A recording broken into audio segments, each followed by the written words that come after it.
Good evening.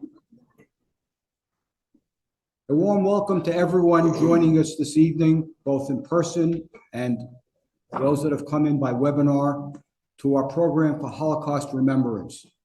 I'm Larry Rosenberg, and I'm going to be your host for this evening. Before we get started, there are two housekeeping announcements that I'd like to make. Everyone, both here and those that are coming in by Zoom, please put your cell phones on silent. I know that's a mandatory requirement. And for those of us that are in the building here, in the unlikely event that we need to do a sudden exit, there is one exit right here that leads directly outside to your left, and there are two exits here that lead directly outside to your right. Tonight's program is sponsored by the unified focus of 18 major organizations. These organizations are named in your booklet. During the evening, take a look at these names of these groups of people that have sponsored this organization. It is a true indication that we are a vibrant and a very connected community, including Congregation Shaaray Shalom, whose building we are in now, and the Jewish Community Relations Council of Long Island, the two major sponsors. All of these wonderful groups, piloted by their dedicated leadership, have shared in the planning of this program. But most importantly, the large turnout tonight, both online and in the shul here, is a reflection of how important remembrance is to all of us. Our program will contain a handful of several traditional elements. We're going to start with the singing of the national anthem. Then we'll light the 6 memorial candles. Each candle will be lit by a member of a victim or a survivor of the Shoah. We will then be lighting a 7th candle in memory of the 5 million non-Jewish people killed at the time of the Nazi regime. And tonight we will light an 8th candle in honor and in memory of the victims of the October 7th massacre, the fallen IDF soldiers in the current war that is going on in Israel. We will then join together and recite the Mourner's Kaddish, led by all the candlelighters. And at that point, we will move on and hear the testimony of a Holocaust survivor, Shirley Gottesman. Then we will be at the heart of our program. Our keynote speaker, Nancy Spielberg, will share her perspectives of the Holocaust through her lens as a filmmaker. And we will then close the program with the singing of Israel's national anthem, Hatikva. The Holocaust, or Shoah in Hebrew, was enacted by an established government, Nazi Germany, with international collaboration, and its sometimes world silence, with engineering design, and with financial backing, to first isolate, then enslave, and then kill Jews, all Jews, if possible. However, tonight I must say we have a problem. There is a school of thought that says that the Holocaust was a unique event, not to be compared or even connected with any other act of evil. And this school of thought has some merit. But there is another school of thought that says we must learn from history. Today, sparked by the events of October 7th, our world is seeing elements of history repeating itself. So what do we do? What path, what school should we follow tonight? We will follow both paths. We will remember the uniqueness of the Holocaust and see the parallels with understanding and with action. We'll start tonight with the singing of the United States, our national anthem. Leading us will be Shanine Hines. Shanine, please come up, and I would ask everyone to stand in their places and face the flag. Thank you.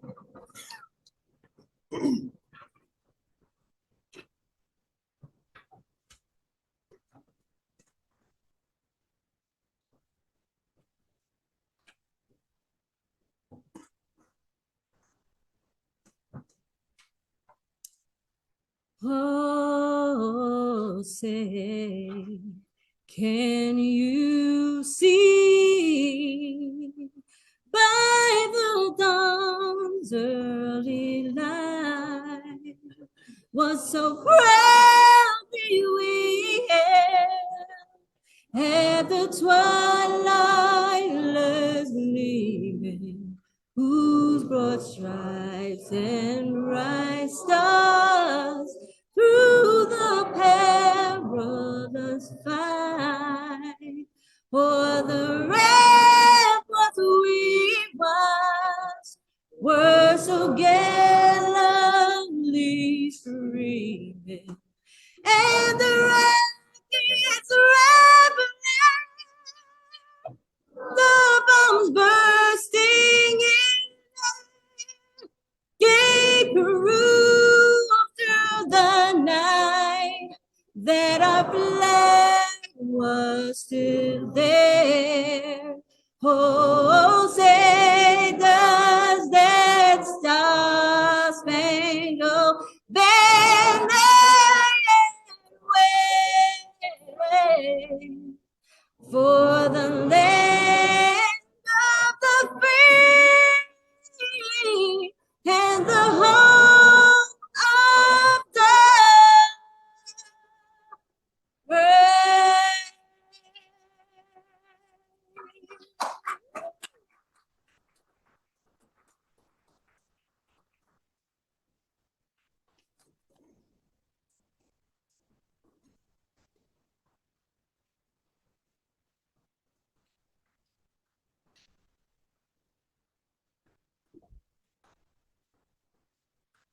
Thank you so much, Shanine. For us, it is simply not possible, not humanly possible, to grasp what 6 million murders mean. This number is just way too large. But we can try. We will try with one candle lit for each of the 1 million people that were murdered, killed for just being Jewish. Although these lives were taken and many others were cruelly tormented, Jewish existence has not been eliminated. In prior years, this program, we had this part of the program where we lit the candles. It was done by survivors.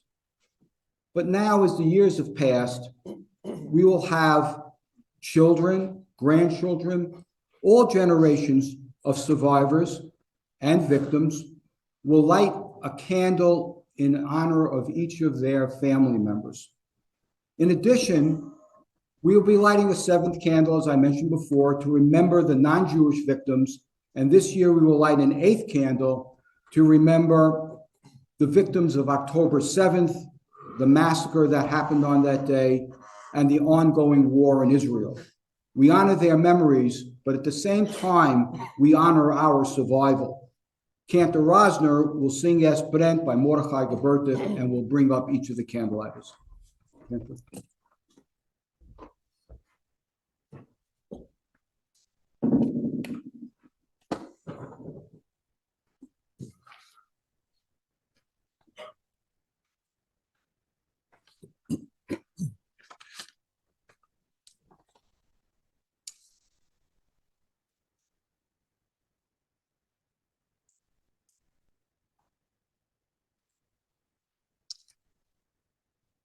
Es brennt, Britte, es brennt. Es kann Kolile kommen der Moment, wenn die Städte mit euch zusammen soll weg mit Asch und Flammen. The first candle is lit by 2nd generation Gloria Jacobson for her parents, Max and Fania Frontat, as well as 2nd generation Robert and 3rd generation Allison Wadowski for Samuel and Eva Wadowski, as we remember the 6 million martyrs who were killed by the Nazis and their helpers. Bleiben soll Pustischlian, schwarze Pust die Wand. The 2nd candle is lit by Howard Unger in memory of his dad, Cy Unger, as we remember that they murdered the young and the old, including more than 1 million children.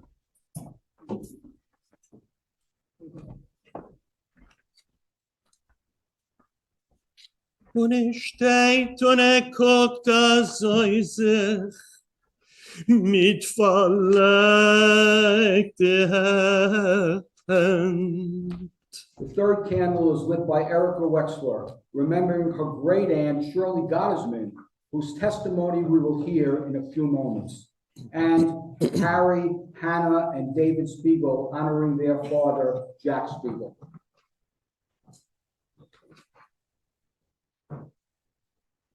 They light this candle to recall the scholars and the artists and the 32,000 Jewish communities that are no more. Und steht und guckt so sich wie unser Städte brennt. The fourth candle is lit by Danny Freeman and Sarah Shumali, recalling his parents and grandparents, Shmuel and Adela Freeman, and Avi and Annie Sininsky, for their grandparents and great-grandparents, Chaim and Sarah Indig, as we remember the indifference of a cold world whose heart could find no compassion to open their gates to the persecuted. Boy, boy, boy, boy, boy, es brennt, Brüder, es brennt. Das ist nur ein Eichelein gewöhnt. The fifth candle is lit by Galen Klonsky, remembering Shirley and Stanley Levine, as we recall all the courageous men and women who kept the flame of Jewish culture and faith alive in the ghettos and the camps. Wenn du Städte ist euch teuer, nehmt die Keilem, löscht das Feuer, löscht mit Eier, eigen Blut, beweis, was ihr kennt. The sixth candle is lit by Peter Gross, honoring his parents Eva and Laszlo Gross, and Rena Schwartz, honoring her parents Alan and Judy Schwartz. We remember the heroes and the fighters in the ghettos and the forests and the camps who fought back defiant and proud. Steht mi Brüder, hat so sich mit verlegten Händen. We will now light a seventh candle as we remember and recall that there were 5 million non-Jews also killed at that time by the Nazis. Lighting this candle is Reverend Anthony Stanganelli of St. Thomas the Apostle of West Hempstead. Steht mi Brüder, und guckt so sich wie unser Städte brennt. And now an eighth candle was lit by Captain Dagan Cohen and his fellow Shinshanim, all of the Israeli Deployed Forces Reserves, and let me mention them by name. Itai Ben Zikre, Mayan Ashkenazi, Lotem Ober, Livia Tibi, Amit Yaakov, Shira Yaron, Abigail Schlesinger. As we remember the victims of October 7th massacre, and we pray for the hostages and honor the fallen and injured members of the IDF. We remember them now and forever. Es brennt, Brüder, es brennt. Sken Cholile komm in der Moment, wenn du Städte mit euch zusammen soll Welt mit Asch und Flammen.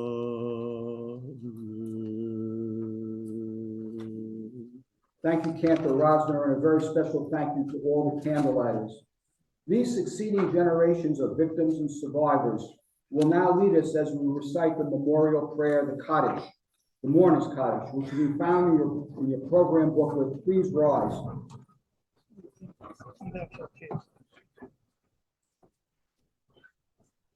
We move behind, move over this way, and some come up on this.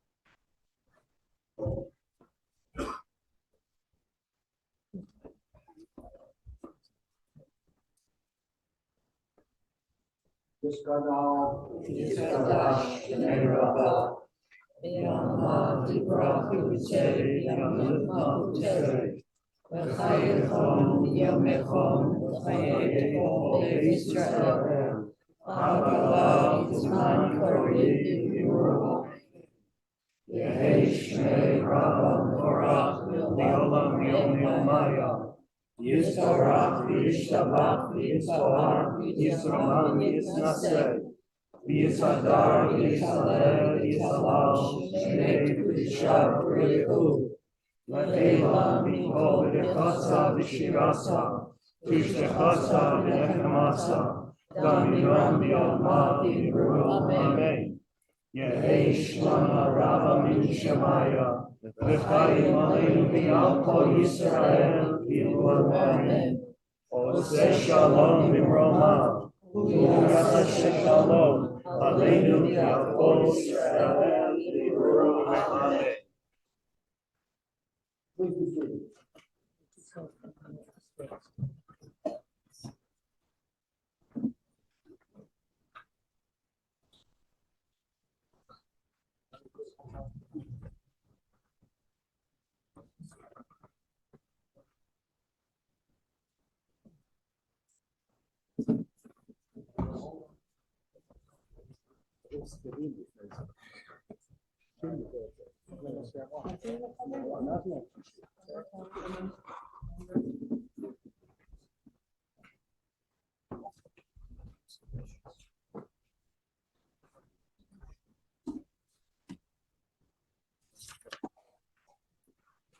Okay.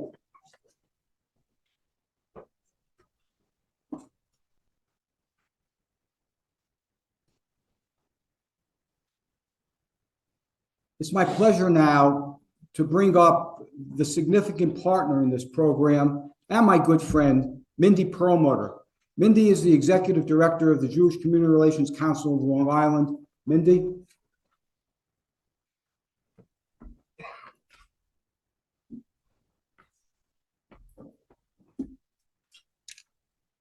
Good evening, and it's a pleasure to be with you all here and those who are joining us on Zoom today. I'd like to take a moment to say thank you and recognize some people. First, talking about my friend, a very, very big thank you to Larry Rosenberg for being the driving force behind this evening. Can we give Larry a round of applause?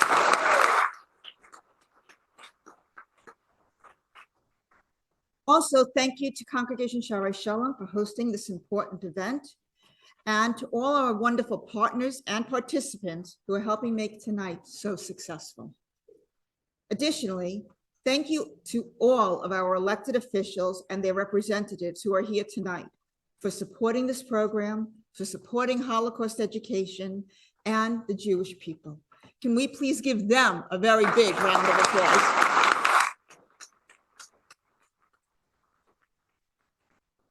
And while we're giving round of applause, one more very big round of applause that I like to shout out to is our Nassau County Police Department.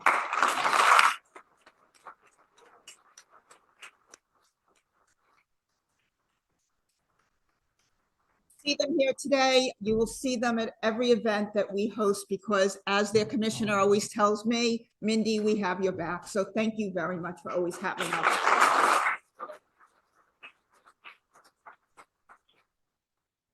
While I do not believe that anything can nor should ever be compared to the Holocaust, we are seeing some of the worst anti-Semitic uprising that most of us have ever witnessed or remember in our lifetime. One crucial difference about the anti-Semitism, though, that we are seeing now versus that what we were seeing in the 1930s is that we have a state of Israel. Remember, The state of Israel wasn't established because the Holocaust ended.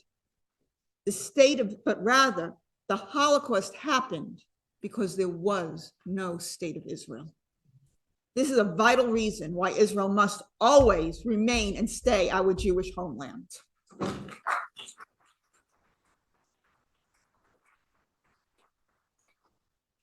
As terrible as some of these anti-Semitic incidents have been, we also have a number of groups and of elected officials standing strong with the Jewish people and with Israel. I am proud to introduce one such elected official this evening. United States Congressman Anthony D'Esposito, representing the 4th Congressional District, is a true friend.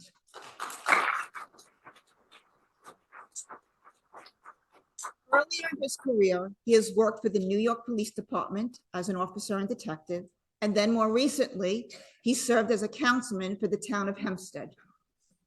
For more than a year, he has been serving in Congress, and during this time, standing strong with the Jewish people and Israel. I want to thank the congressman for his tireless effort in his fight against anti-Semitism and his support of Israel. It now gives me great pleasure to welcome Congressman Anthony D'Esposito to say a few words.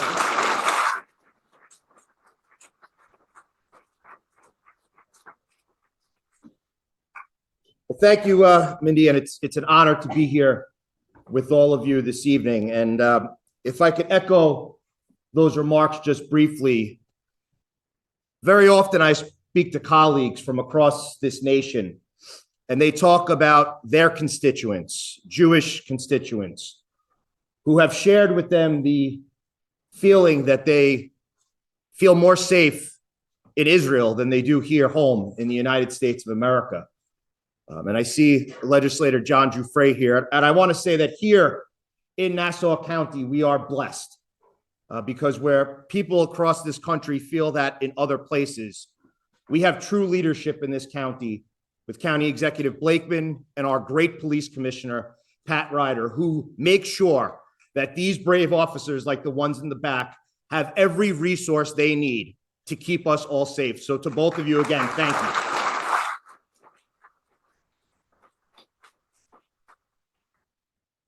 We are here this evening to remember. Yom HaShoah truly has a different meaning this year. And I want to say thank you to all of you, because I see gathered here in the synagogue are people from different communities, from different faiths, from different backgrounds. But we're here tonight unified because it's the right thing to do. And that's one of the messages that I've been trying to deliver in the halls of Congress for the last 16 or 17 months, but specifically following the terrorist attacks on October 7th. You see, providing the resources that Israel needs, making sure that they have the ability to fight and to defend the state of Israel is the right thing to do. It's not a Democrat thing. It's not a Republican thing. It's the American right thing to do.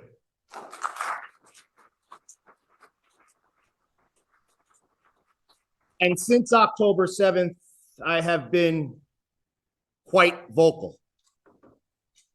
I believe that the only way for the state of Israel to continue on in the fashion that we need it to is to eradicate Hamas from this planet.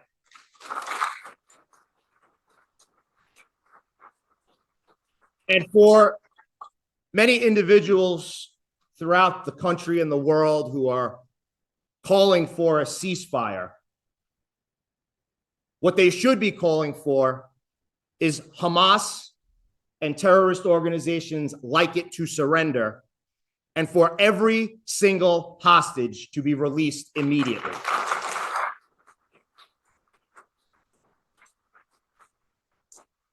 We've had some pretty interesting votes in the halls of Congress over the last 6 or 7 months with regards to the state of Israel.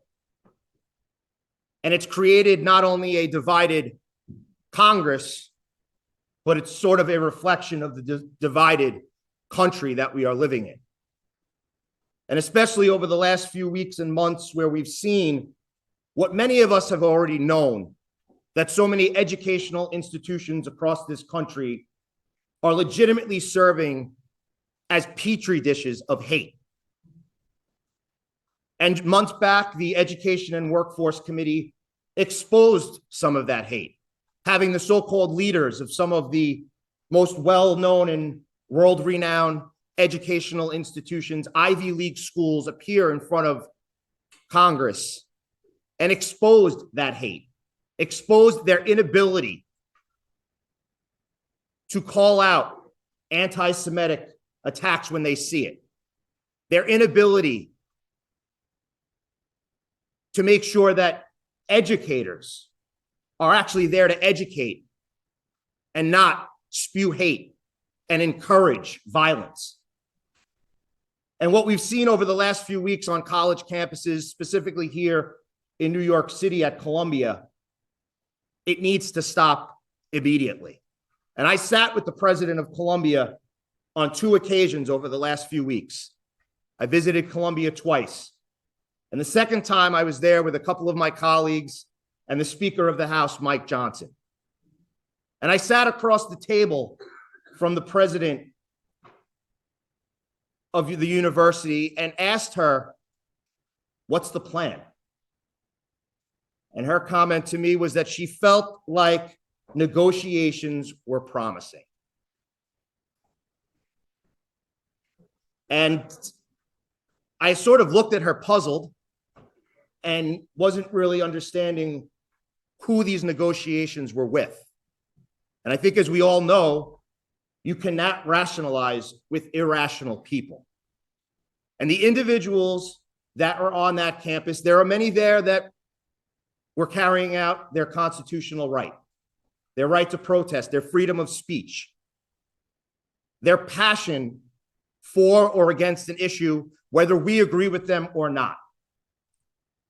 But when that freedom of speech crosses the line to violence, when that freedom of speech crosses the line to Jewish students feeling threatened, when that freedom of speech crosses the line to spitting in Jews' faces and ripping their Stars of David off their necks, when that freedom of speech is burning flags and lighting parts of the campus on fire, when that freedom of speech leads to students being sent home to learn virtually because the leadership or lack of leadership has no ability to keep them safe. Ladies and gentlemen, that's no longer a freedom of speech. That's a violent uprising. And the individuals that are doing this, they don't only hate Israel, they aren't only calling for the destruction of the state of Israel and the eradication of Jews. They hate America. And that is the issue we're facing. So tonight I'm here really to say thank you to all of you. Because at a time when it's probably a lot easier to have a ceremony like this virtually, right? Keeps people calm. There's no concerns of threats. You could do it in the comfort of your own home. That's exactly what the haters want. And I just left Lido Beach, where the Lido Synagogue is celebrating their 57th anniversary. A packed room celebrating. And tonight we're not celebrating, we're remembering. But that remembrance has sort of a celebration. The fact that we could be here together gathered to remember, to pay tribute, and most importantly, to let the individuals throughout this country and around our county that have called for the destruction of Israel, that want to hurt and cause harm to Jewish people, they should have a bird's eye view into this synagogue to know we are not going anywhere and we will not back down.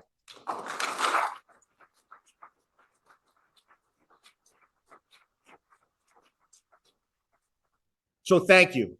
And please know that there are no death threats. There are no threats to my office. There's no graffiti. There's no hate email or Facebook posts that's going to stop me from doing what I think is right.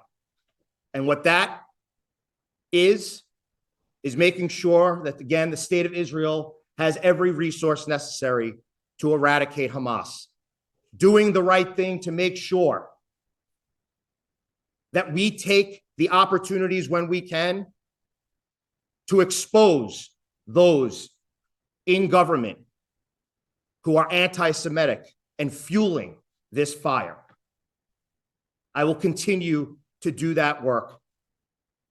And I leave you with a simple phrase, which will be sung this evening. First, I ask you all to continue to pray. Pray for Israel, pray for the soldiers, those who have served here. Thank you, and God bless you. To pray for the United States of America, and to pray for the people in our community that have and taken an oath to make and draft legislation to keep us safe. And with that, I say, our hope is not yet lost, for it is 2,000 years old. Thank you.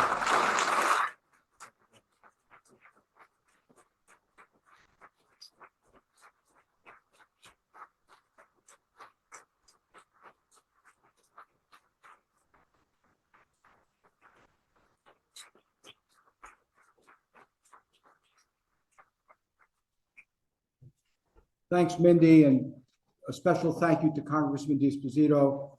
We appreciate you joining us tonight. It's always been important for elected officials to be part of our program, but even more so today, speaking out and standing for us on our behalf. They drive Holocaust education, they support our democracy, and they support Israel. For this, we thank you. So we're going to continue to remember the Holocaust. And perhaps the best way to connect to that horrible time is by hearing one survivor's story. Tonight, that person is Shirley Gottesman. Shirley is a Holocaust survivor. Sadly, Shirley, after living a full life, passed away this past August, almost a year ago. The testimony we're about to hear was recorded by Shira Stoll, then with the Staten Island Advance. Her great niece is here with us. She just lit a candle in Shirley's honor, and we're pleased to see that connection. Alan, could you please run the video so we can see the testimony of Shirley Gottesman?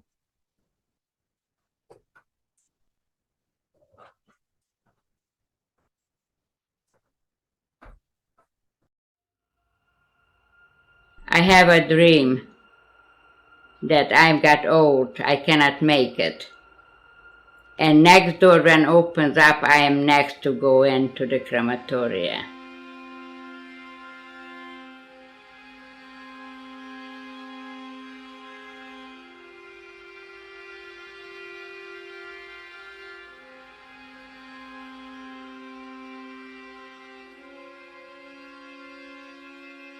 We lived in a small town. My mother was a seamstress. We had land, and my father was farming. When the 40s came, the Hungarians took over, and it was very hard. If they wanted to hit you, they hit you. If they wanted to pull you, they pulled. Either you do it, or you just are shipped out or sent away or whatever.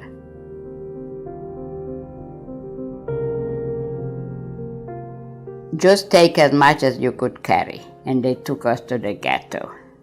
When we left our town, there was like a hill up, not a big hill, but you could see the town.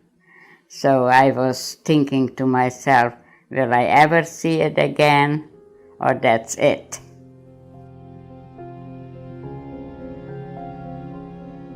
So then we stayed there about a month. You had to sleep on the floor. It was very bad. it was very bad. My grandmother got sick, and then they said, well, we're going to go in the train.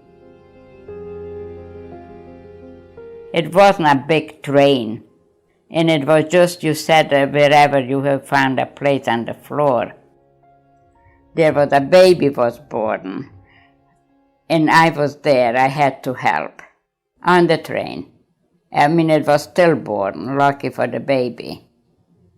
They wanted to take away your humanity from you, take away your will.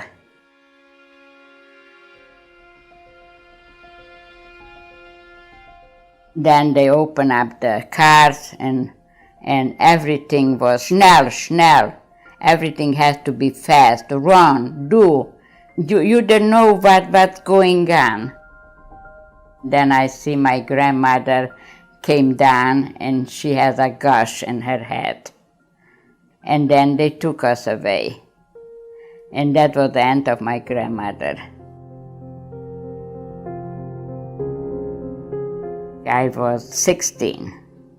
So I had to line up, and then they took us to it was called the Zona. Zona was a bathhouse. They cut the hair, took all the clothes, and we get a dress, a gray dress, one fit all. That's all.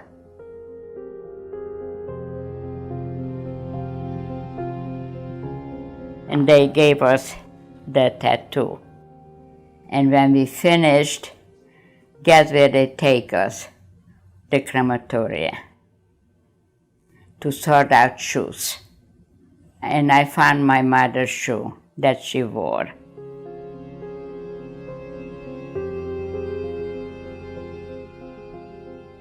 We saw the ovens. The fire was burning. There were pits. They just dumped in the sick people alive. Probably my grandma wound up the same way.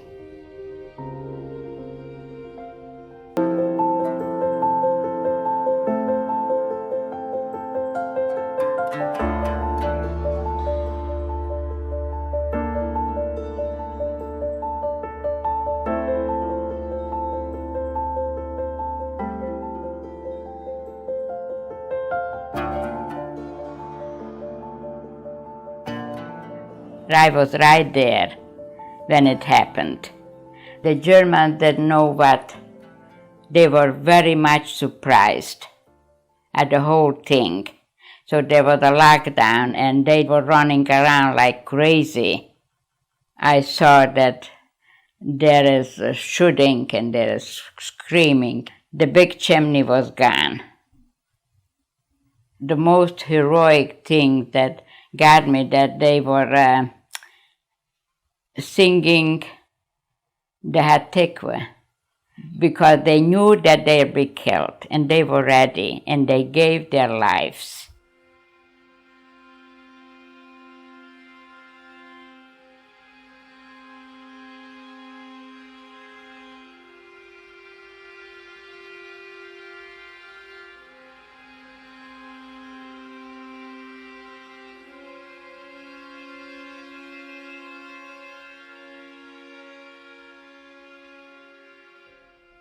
They put us on a train. We had to, days, no food, nothing. People were screaming, they were delirious, they were unbelievable. So finally we landed in Theresienstadt. We were afraid if there are chimneys. We were always very careful if there are chimneys, because if there are chimneys, that means that, you know what it means. There were no chimneys. Finally, the war is over. We cried the whole day.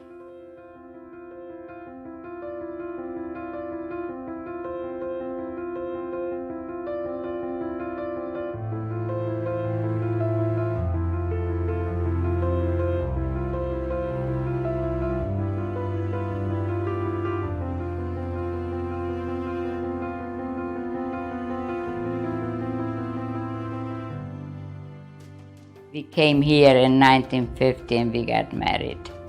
And my son was born in 52. My daughter was born in 57. My daughter has 5 children, and I have 12 great-grandchildren. All the Jewish people, all the survivors, had one goal: rebuild, continue. We succeeded to rebuild, but we never replaced. And thanks God, we succeeded.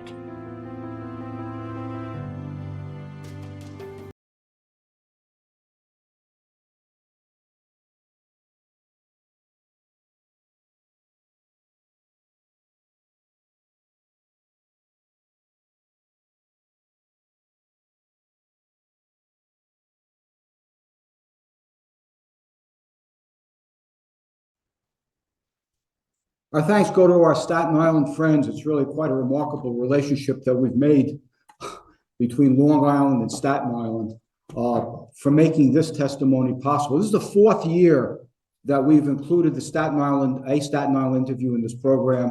Our thanks go to Shira Stoll, who I speak to all the time, and Staten Island Advance. We are extremely grateful for all the work that you have done and the cooperation you showed us.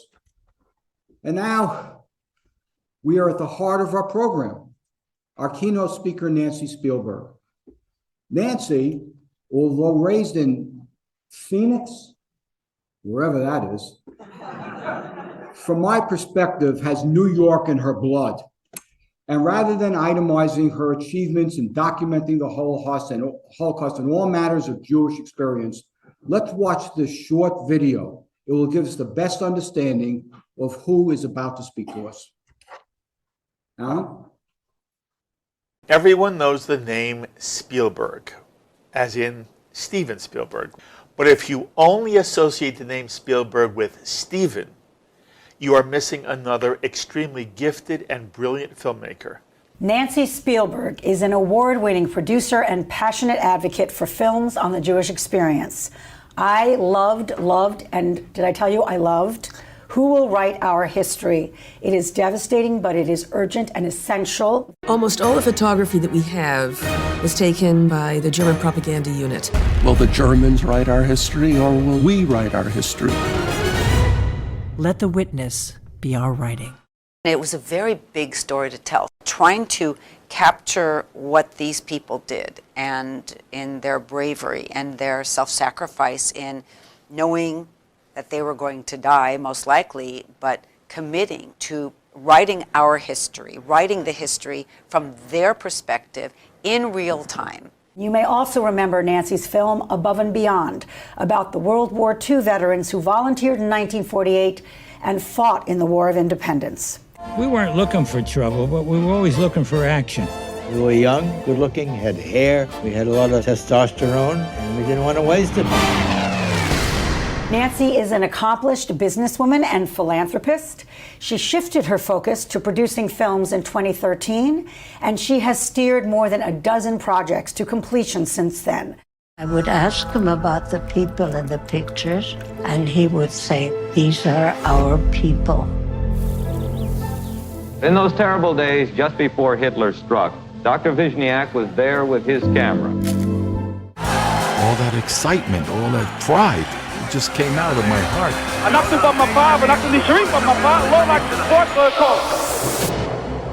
Her most recent film is called Closed Circuit. It is a powerful account of the 2016 terrorist attack that took place at the Sarona market in the heart of Tel Aviv.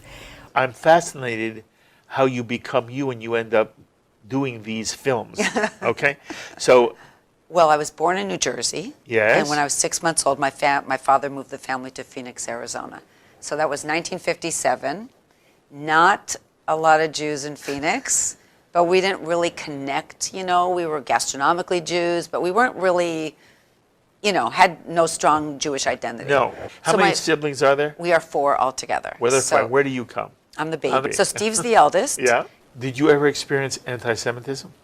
Well, back then, yes. Back then, from the neighbors that called us dirty Jews. Yeah, you know, the Spielbergs are dirty Jews and stole our toys. And when I was 15, a friend of mine's father sort of tore into me and I think he was drunk, I don't know, but I was 15 and I was over at their house and he went, "You Jews, you think you own the world." And and I knew to respect elders, and I'm sitting in her house and I just had no idea how to respond How to that. scary that must have been. It was very unsettling.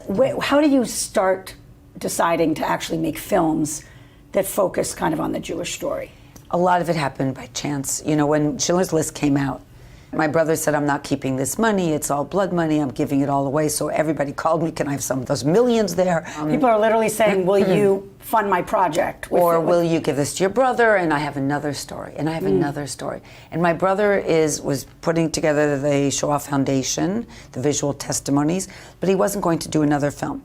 And you cannot take somebody's passion project and throw it in the trash can. Jewish Story Partners. Oh, yeah. Tell us about it. Who started it? Roberta Grossman and I, as you know, every time we make a film, they're not for profit. We're schnorring money. We have to raise money. We said there's got to be something done. Jewish films get the least amount of funding from foundations that are out there to fund films.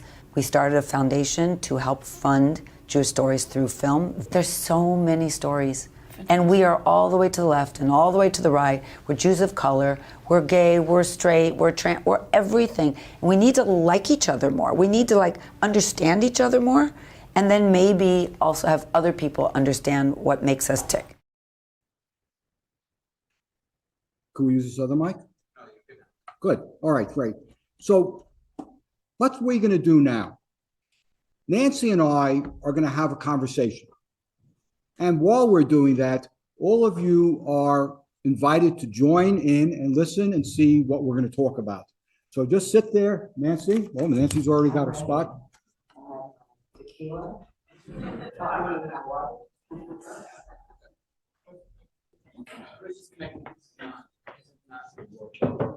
Tell you what, let's make a deal. Let's share a microphone. Okay. How's that? Yes. But then it's hard to interrupt you. Oh, thank God. Okay, how's that? Better. Great. Okay, first of all, thanks so much for joining us. This is fantastic. I want to start off with trying to get a perspective of the early days of the Holocaust. Now, your films, but especially the one, Who Will Write Our History, it depicts the early days of the show. And in those early days, there was a start of degradation where Jews were degraded. And I guess it was specified by the Nuremberg laws. How was this degradation implemented? And what was the reason for it? Why did the Nazis have to do this? Sorry about that. Well, first of all, after World War I, and a lot of you already know this, Germany was defeated, was completely insulted, was furious, times were tough. The country was in, so much trouble, which was sort of ripe for change and for allowing a leader like Hitler to come into power. And I think this has happened in the past, that when they're looking to blame somebody, that finger swivels and points to the Jews.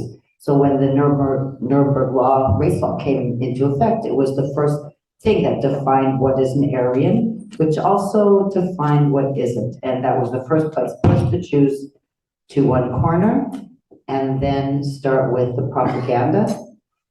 It's scary and it's chilling because we're seeing so many things today that feel like the precursor. There were student youth groups, there were groups at the universities blocking entrance to the Jews to universities. So it started slowly, and propaganda, if they had only had social media, we would have been in really deep trouble. But between the newspapers, they started with the rumors and the Jews that, have diseases, and they decided to kick them out of schools, and they took away businesses. And many Jews were not really afraid for their physical safety at that point. They were worried about their livelihoods.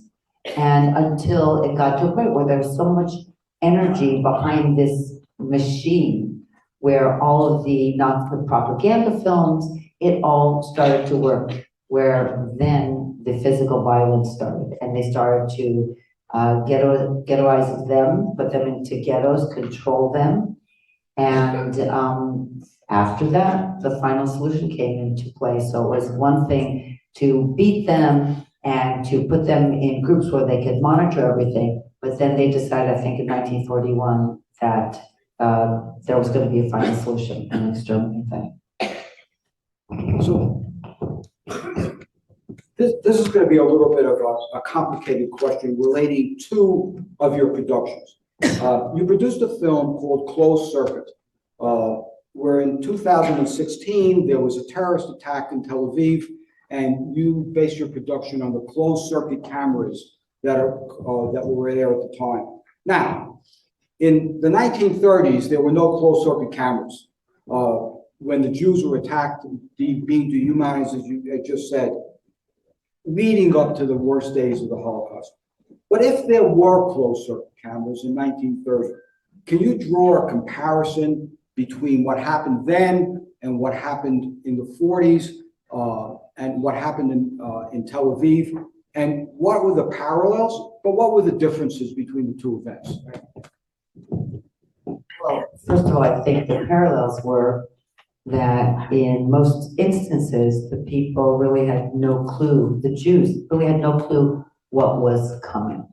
And as far as it goes in Nazi Germany, it was that slow process of degradation, making the armbands, marking them until it got further along. And of course the Nazis, everybody says, were the best record keepers. They were so organized. I just learned recently, which many people know, but again, I don't know everything about the Holocaust. I only learned about the Holocaust later, like when my brother made Schindler's List, I learned more about the Holocaust than I had through my entire life. So I'm still new at this, but I also realized, or someone showed me an article, that the head of IBM had given the Nazis a program for them to catalog the Jews and with the numbers. So they actually provided a computer program that helped the Jews keep the Nazis keep good records.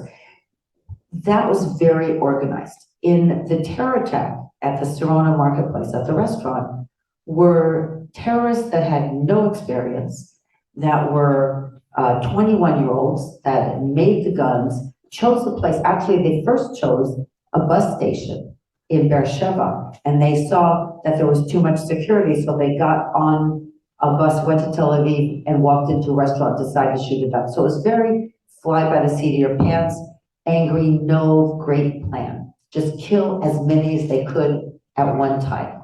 And it didn't matter their own survival. So it was very strange. I mean, I can imagine that if there were cameras back in Nazi Germany, first of all, the footage that would exist would not be only the Nazi propaganda film, which is what we used in Who Will Write Our History, which is a story, I don't know who's seen it here, but Who Will Write Our History is a story about a group in the Warsaw Ghetto. They knew they probably wouldn't survive. It was led by a historian named Emanuel Rickelblum. And he was documenting it because he was a historian. And then when he saw what the Nazis were doing in the Warsaw Ghetto was put together, he gathered a secret group to document everything, to tell the Jewish perspective of the war. Because usually it is the victor that tells the story of the war, not the victim. And they realized what was happening. So in Who Will Write Our History, the whole film is told through recreation, and the only actual footage is Nazi propaganda film. So it's sort of flipped on its head because the truth is really the recreations, not the footage. If there had been cameras back then, we'd probably be having that same kind of discussion we're having now with people denying October 7th happened, saying it was AI. I mean, if you can just imagine. But it would have probably changed things. Maybe those cameras and that footage would have gotten out to the world quicker. And there would have been people coming to our aid quicker, because that was a big problem. It was people didn't believe what was going on, and there was, news traveled so slowly in the old world. So then maybe things could have changed. Maybe some help could have come sooner, and we wouldn't be sitting here memorializing all the millions that were killed. The group that Ringelbaum, was it him himself or was it a group? It was him and it was him and 60 other people, and they were all kinds of people. They were rabbis, and they were socialists, and they were women, and there were doctors. They wrote diaries, they collected artwork. They literally collected 30,000 pages, and they buried it in milk cans and tin boxes. Because part of it was not just that they wanted to tell the Jewish perspective of the war, since they didn't think they were going to survive, but they also wanted to show how they lived in the Warsaw Ghetto, not just how they died. And they had some, until things were worse, vibrant life. They had theater, they had workshops, they had speeches, they had poetry, there were artists working. So there was really a rich life, because in the beginning, it was all kinds of people together, those of wealth and those that didn't have. So it was an interesting group. And they even had children writing stories. So everybody collected and buried these documents. And after the war, only 2 of these 60 people, 3 people survived. And only one of them, Hirschwasser, knew where the documents were buried. And they went back and they unearthed one, and then by accident, another of the 3 caches was found as well. Look, Nancy, I assume that among all this material that you found, you put together this production. But is there anything, any insight that you observed that didn't make it to the final one, that was on the cutting room floor, that perhaps you even regretted putting on the cutting room floor? Tell us about it. So Roberta Grossman's the director, and she worked on co-writer history for 7 years. This is her passion project. Actually, the Holocaust is her passion topic. She's doing now 5 films for a private gentleman who's starting a museum in Lithuania, all about the Holocaust. So there were so many stories. And I think that we talked about it once of what she regretted. People always say, why didn't you show the Warsaw Uprising?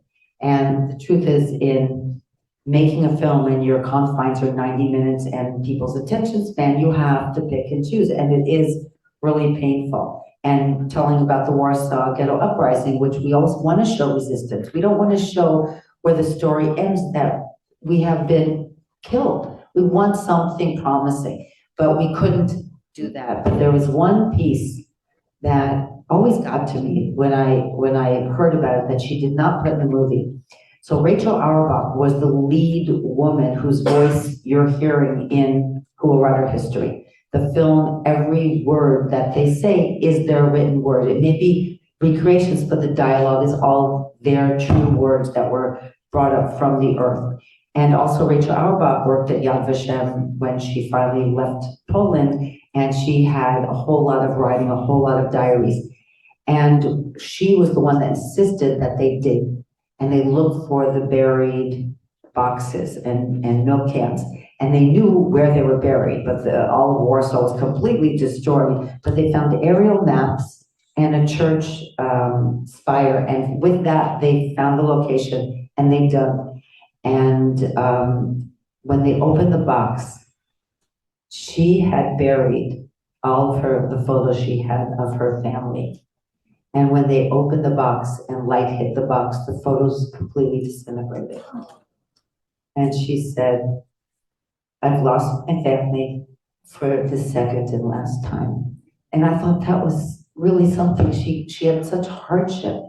And here she was trying to preserve something, and then that was gone as well. So that really was one piece that truly hit me. There's one other thing, which wasn't something that we put in the film, but it was an experience I had on the set. And I had never been to Poland, and we filmed most of it in Łódź. And the day I was going to the set, we were doing a big scene within like the streets with people selling vendors and about 100 extras. Like, this was not one of my brother's films, but it was that's a big film for little documentaries. They have 100 extras, and they were all Polish, and they all learned Yiddish. Everybody who had a speaking line learned it, and they were very passionate about it, surprisingly. And I remember being told to go to this part of town that was a derelict part of the town that was going to be rebuilt. There were drug addicts and alcoholics, and the windows were broken. And I rounded a corner, and it was as if I stepped into a time machine, because I literally walked back into the Warsaw Ghetto with everything there. And it was shocking. It was really unsettling. I anyway felt every time I took a step in Poland, I was stepping on bone and on blood that had been spilled there. It just wasn't a pleasant experience. But there was a little girl in the film, and at one point, one of the assistant producers came over and said, "This little girl wants to meet you." And I said, "No, she doesn't. She wants to meet my brother, but I'm the one that's here. I get it." So anyway, so this little girl and her mother come over, and they're so excited she's playing in this film. And her mother whispers to me, "We're Jewish." So the fact that she whispered it to me, I was like, uh-oh. And then she said, "And my mother, her grandmother, lived in the Warsaw Ghetto. And here my daughter is playing this role in the film," and felt like we were honoring her mother's memory. So that was something. Those are the kinds of experiences that really grab me and stay with me, when making a film.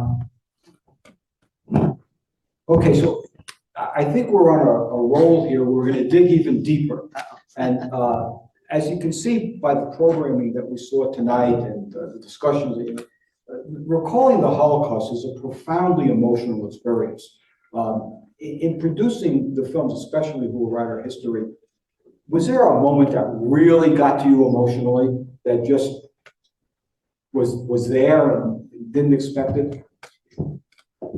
I think besides having that little girl come up to me and feeling that there was like the hope of the next generation, that Jews can still live in Poland, survive in Poland, because a lot of Poles don't even know what Jews are about. And this was also a very difficult time, because this was about 5 years ago when the Polish president and the Israeli president were having a huge fight, and there was really a lot of issues. But we ended up showing the film at the Polin Museum when it was done. And I remember this one woman coming up to me and telling me how, again, the same thing, when somebody who lived it comes up and tells you how they feel and thanks you for it, that's all you ask for. If you're a documentary filmmaker, you're not there to make money, because there's really very little money in documentary films.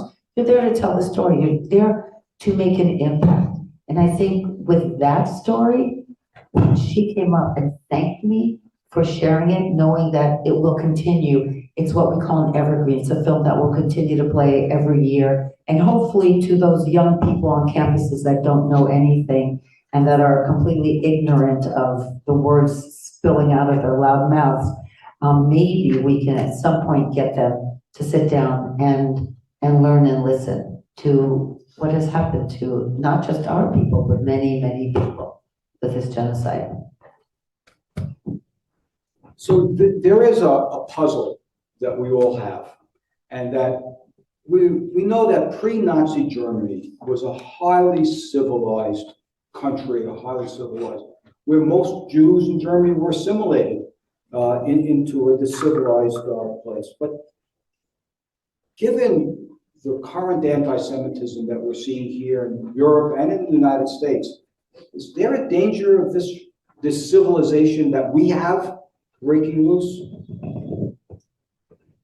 In that little clip that you're watching, you may have seen Rabbi Mark Golub. I don't know if any of you ever saw his JBS, L'chaim. And at one point, and he passed away about a little over a year ago, at one point as we're talking, I actually said to him, and this is I think in 2017, and I said, when do we sound the alarm? Because anti-Semitism was on the rise before October 7, before all this complete insanity. It was already insane, but not complete insanity. And I turned to him sort of like timid, and I said, when do we sound the alarm? And he said, no, it's not going to happen here. He said, we are a civilized country. And now I wonder what he would say today. And I can't help but think, and I'm on social media, but I cannot help but think that social media is one of the worst things that's ever happened to us, because it is the poison that is seeping into the minds of these really smart people at Ivy League schools. And it's really frightening if we're taking smart people and doing that. And since there are so many agitators that also infiltrate into the college campuses and feed them 3 or 4 scripted lines and create a truth that they swallow quickly. And then when you get the sports icons and the Gigi Hadids of the world to go out there and also say it. And what about Susan Sarandon?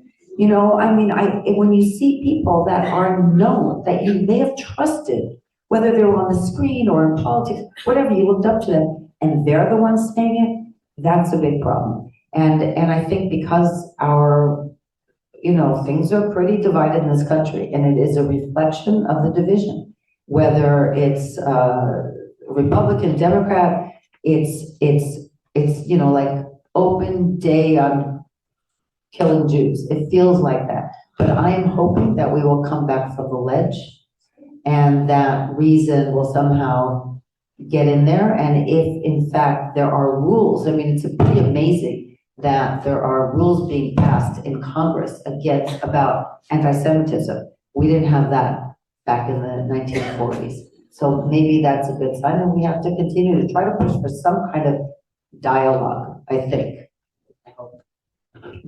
So let me continue that thought. I'm going to pose a hypothetical question. You've just completed your film about the Warsaw Ghetto, and you're in an elevator, and you're going from the 15th floor to the bottom, and someone asks you, okay, what lessons should we learn from this? And what's the lesson learned from the Holocaust? I don't think I'm the first to say it. In fact, I just heard my brother say it recently, but he wasn't the first to say it either. So, you know, if we don't learn from the past, if we don't learn from the past, we are doomed to repeat it. We know that, but nobody's listening to that. So first of all, with this group here, with everybody watching, I really feel that the Jewish community has to stand closer together and not be divided within itself, because there is a lot of division and labeling, and the outside world doesn't divide us into categories. They see us as Jews. I sometimes feel like Hitler was the one that defined what a Jew is. If you have a drop of Jewish blood, you're a Jew. So, you know, if we took Hitler's definition, then we all have to stand closer together, because I think we're going to have to find creative ways to speak out. We usually don't scream like the other side is doing right now. We usually want dialogue, and we have to find ways to have dialogue to create some kind of empathy and tolerance. And the other thing that I mentioned in that clip was that I helped to start with Roberta Grossman, the producer and director of Who Will Write Our History, a fund called Jewish Story Partners. My brother helped to start it to help tell the Jewish story through films. And it's incredible how vast the Jewish story is. And people don't even realize all these, you know, different famous people and all the things we did for civil rights. We have done so much. And the point of making these films is not just so we can understand each other better, but it's that the people who aren't Jewish can try to understand this. And maybe in that hope, since we're a visual society, maybe film can help bring people together with some empathy and have some dialogue and have some kind of tolerance. We need to build tolerance again. Okay, let's get really personal now. So as we learn now, you started off in New Jersey and you wound up in Phoenix. We can talk about that at a different time. And all of a sudden, you and obviously your brother, there's this whole explosion of awareness, education, documentation of the Holocaust. It must have changed you from your early Phoenix days to now. How have you evolved personally? What changes does this have had on you, if I could ask that? So it's tremendous changes. You know, you grow up and you're one of the only Jews in class, and you end up not celebrating your Judaism openly. My brother often told a story that he would be out on the street, even though the neighbors next door used to call us dirty Jews, and he'd be out on the street trying to be a boy playing stickball or whatever he was doing. And my grandfather came to call him and yelled out the door, Shmuel. And the neighbor kid said, what's he saying? And my brother said, I don't know, because my brother's Hebrew name is Shmuel, but he was embarrassed to acknowledge it. So, yes, we were gastronomical Jews, but I really wasn't that. I knew I was Jewish because the neighbors told me I was, but, and, you know, we had some of the main holidays, but I wasn't at all involved in Judaism. And then, long story short, if you saw the Fablemans, you'll know about the, you know, I don't even have to tell our personal story because go watch the Fablemans. He doesn't really need the money, but whatever. Thank you. So, when my parents divorced, my mother married my stepfather, Uncle Benny, who was Bernie, and he started a Hebrew school. We moved back to Phoenix, and my stepfather started a Hebrew school. And it was that Jewish education. And my stepfather said, do you want to leave public school and go try this school? We said yes, because we were never comfortable. We were never really included. We were always the outsiders. And suddenly going into a Jewish school, learning about it, finding kids that also felt alienated and ridiculed was the thing that planted my Jewish pride. That was the beginning of it. I still didn't know anything about Israel, but I learned Hatikva. I learned a little Hebrew. I learned how to keep kosher. So it really started me there. And then when I was 18, we moved to California, and that was like Jewville. We used to call UCLA JUCLA, but if you looked at UCLA this last week, you wouldn't think it was JUCLA. So I'm, you know, sort of ashamed of one of my alma maters. I really think it was that kernel of Jewish education. And we went home to my mom and my stepfather, and we said, our friends can't come here because our house is traced, so let's make the house kosher. And they agreed. So, you know, you have a lot of power. You send a kid to a Jewish school, they understand where they came from, and from there it grows and grows. And then it was the trip to Israel when I was 20. And that sealed the deal. That sent me on the path to do a lot more, to be an open, you know, active Jew, lover of Israel, go back whenever I can. And that's sort of it. Okay, let's not leave that topic. So we haven't spoken a lot about, you haven't spoken a lot about Israel. Describe the magic that's there for you. What impact that first and subsequent trips to Israel is having, and has it changed you? Well, I thought I had really found my Jewish pride after Hebrew school, but really it was going to Israel that first time. I lived on kibbutz. I mean, you know, it's like if you fall down, there's a Jewish mama somewhere that's going to pick you up and help you out. Israel's the only place you can go in and say, I'm sorry, I don't have money. I left my, you know, cards, my credit cards or my cash at home, and the guy you're buying stuff says, you'll pay me next time. I mean, it is our home. I feel it. I felt it from the beginning. So sometimes people say that Israel was established because we needed a homeland, as if we came there and took away a homeland from us. And I believe it is our ancestral homeland, Judea. It is, you know, there's proof. There's so much proof, and you don't have to be a religious fanatic to know that. I married a rabbi's son, and his father said you should always have a home in Israel. So I went every year and got more and more involved. We built a home in Yerushalayim. I brought my children. I sent my kids to Jewish school. I did all the right things, you know, because I didn't necessarily have everything. And my kids went to Israel every year, kept taking them out of school. They kept yelling at me. I said, but it's Israel. So they let it be. And one of my daughters moved to Israel. And now is married with my first grandchild, married to a guy who's actually serving in the Israeli Air Force. He's a drone pilot. We were there when the war broke out. So as Americans, probably the closest fear we have had is 9/11, of feeling that we are threatened in our space. So October 7th was really quite traumatic, to be told to grab a weapon and lock yourself in a safe room. And I was in Jerusalem, not that was where things were happening, but nobody knew where things were going to happen. So, and eventually I wanted to, you know, I wanted to leave, and my husband was like, go ahead, I'm staying here. But anyway, we did eventually evacuate, and we made my daughter and her child, her baby, come with us, because my son-in-law was immediately called into the reserves. Since that time, I've been back to Israel twice, and I feel better being in Israel than I do in America, and that's really sad to say. That's not the way it's supposed to be. We're supposed to have two homelands. I sort of feel I'm an American and I'm a Jew. I belong both places. I'm not ready to yet leave America, but every time I go, I just see the resilience. And that's why coming back here, I obviously have a little PTSD, even though I wasn't in the midst of it, and going and seeing people coping, trying to cope the best they can. You know, I'm making another film now about one of the hostages, David Cuneo, and he was kidnapped along with his wife and their 2-year-old twins.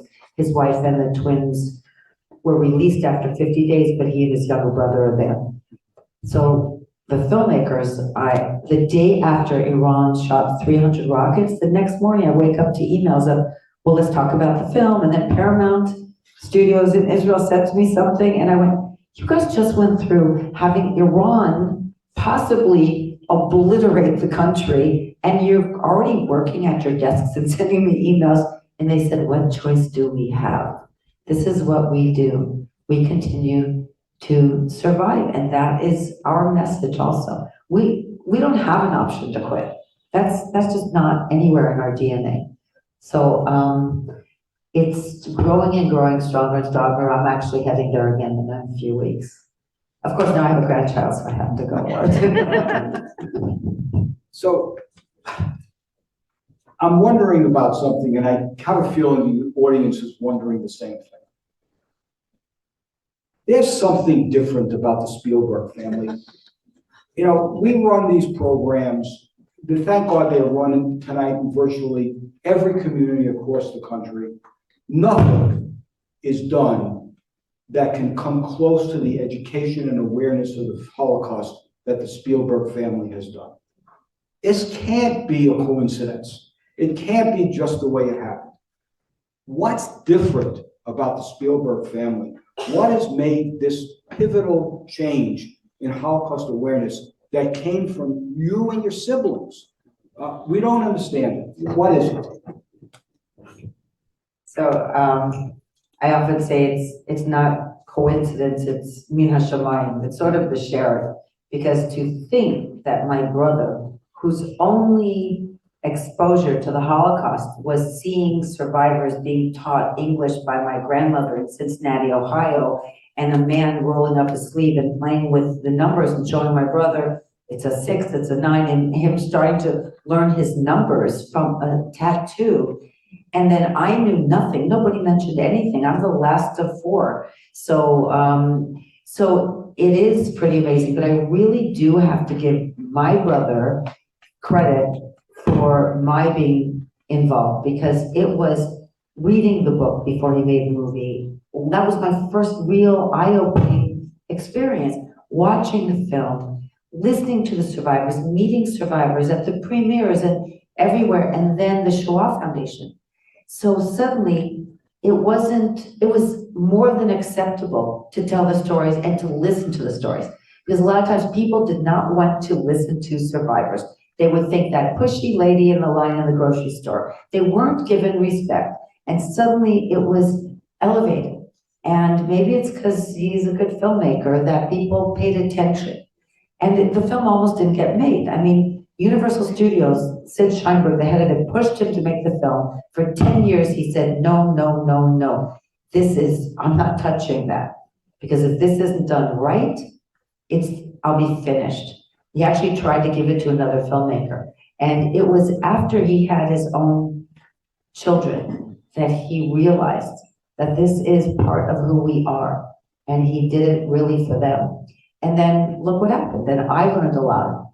And then from that, I got involved in more documentary films about the Holocaust. I gained a deeper respect and understanding and worked on other ones. The film Vizhniak is out now also, which is about Roman Vizhniak. And people know him mostly because he was famous for the photographs that he took. He was sent to Eastern Europe to take photographs. The JDC sent him to take photographs of the Jewish, the shtetls, the poverty, to bring those photographs back so Americans would give money. because we take care of each other. That's what we do.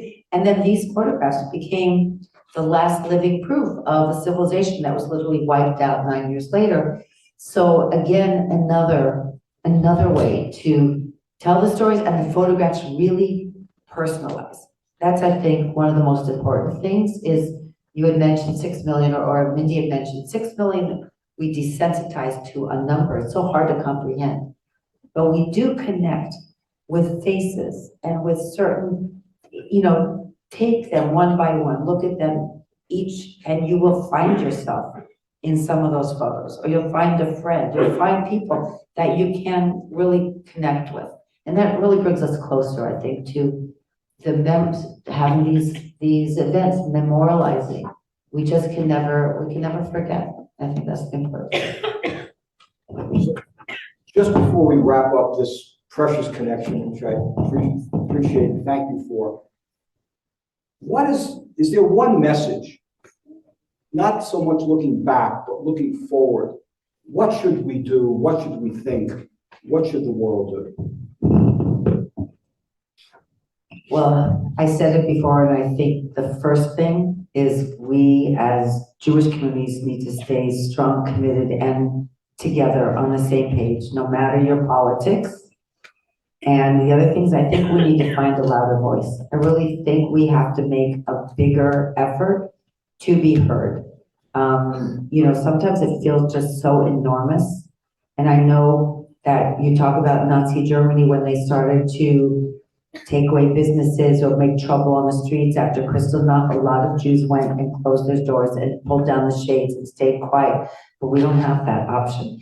And the few that went and fought, maybe we thought they were crazy because they were the minority, not the majority. So I think that we have very strong voices, but we have to just make ourselves heard whichever way you can. And again, I'm not wonderful on social media, but I do what I can to get the voices out. We're writing. It's great when you have legislators that are there for you, because that is what will help us also on a broader level.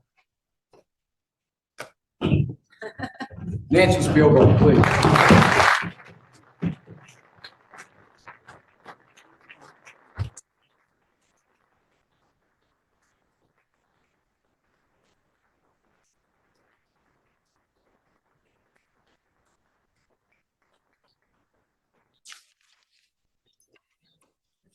When something like this, and thank you, Nancy.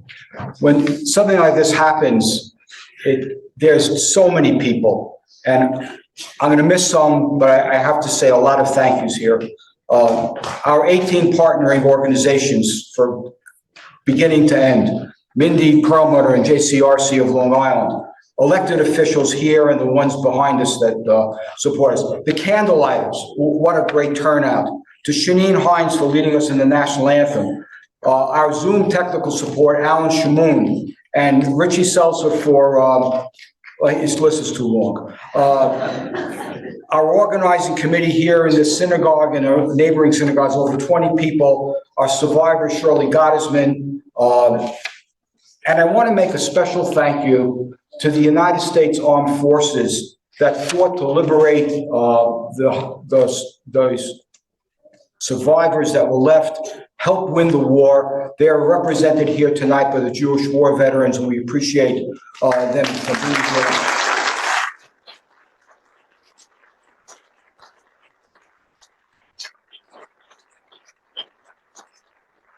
I want to add my personal thank you to the Nassau County Police Department. They really are fantastic.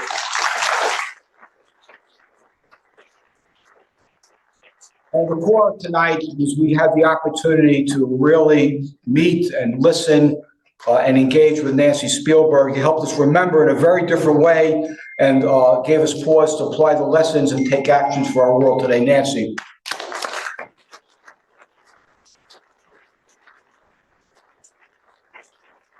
But the most important appreciation goes to our audience tonight.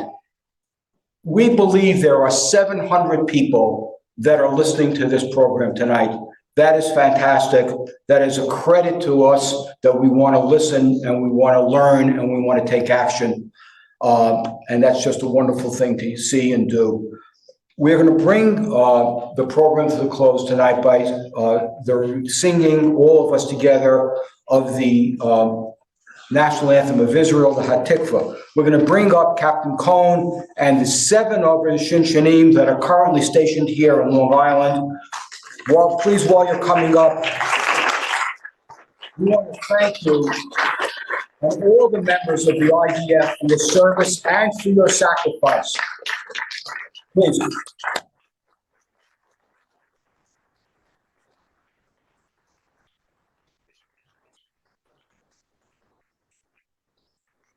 As they lead us in the singing of Hatikva, the words can be found in your booklet, please.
One more time for the idea.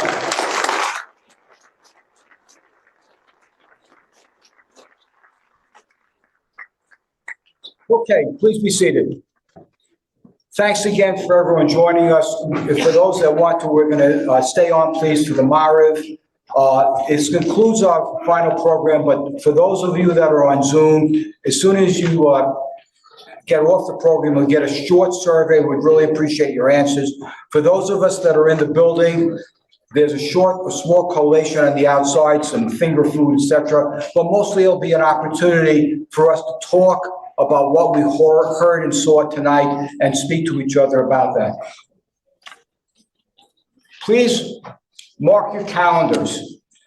Sunday, April 27th, 2025 will be our next Yom HaShoah program. The journey continues. Have a good night, folks.